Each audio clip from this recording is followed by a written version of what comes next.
One Match Fire by Nanny Solis.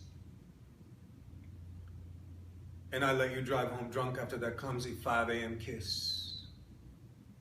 And I laid in bed cursing myself for being so selfish because I knew you had a boyfriend and we had already talked about just staying friends, but mostly I laid in bed cursing the wide world for its series of unflinching machinations that had brought me to this moment of nighttime. My arms not around you, my mouth as hungry as it's ever been for anything or anyone, my thirst like a slap. As I thought again of my drunken lunge toward every bit of you. But that was a different night than the one I really want to talk about. This other one was a Friday night and your boyfriend was out of town and we were nervous, but we drank wine anyway, or maybe because of, and your dogs followed us out into the backyard where I built a fire. And I felt like this was some sort of mystical, romantical test.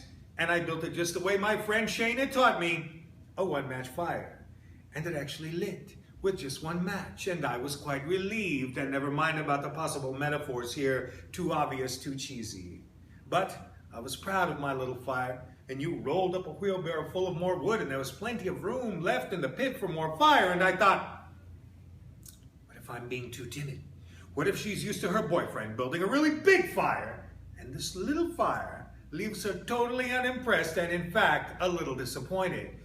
So all of a sudden, I am trapped in my head in a fire-making competition with your boyfriend, who isn't even there but still stands between us like a wall. And so I begin snapping cedar branches from a nearby wood pile and tossing them and the boards and the logs from the wheelbarrow into the pit, drinking my wine, trying to seem casual about everything.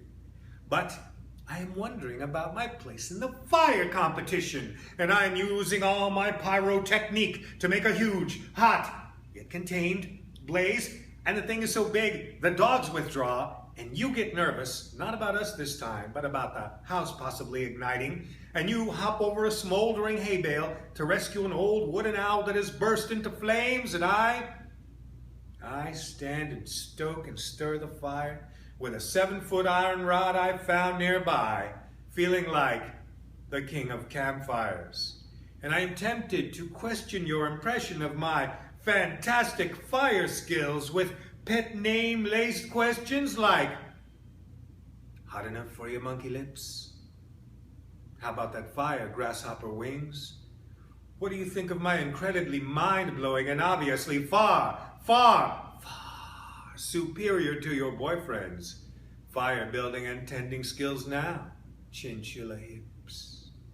But instead, we simply sit and drink more wine and share stories of our childhoods. You tell of the secret swamp and the sinking mattress raft.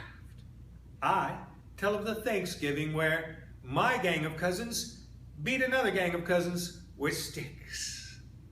True story. We got in so much trouble. And the fire pops and chortles, and the fire growls and crackles, and we laugh and drink more wine and share those stories, and we are both still nervous.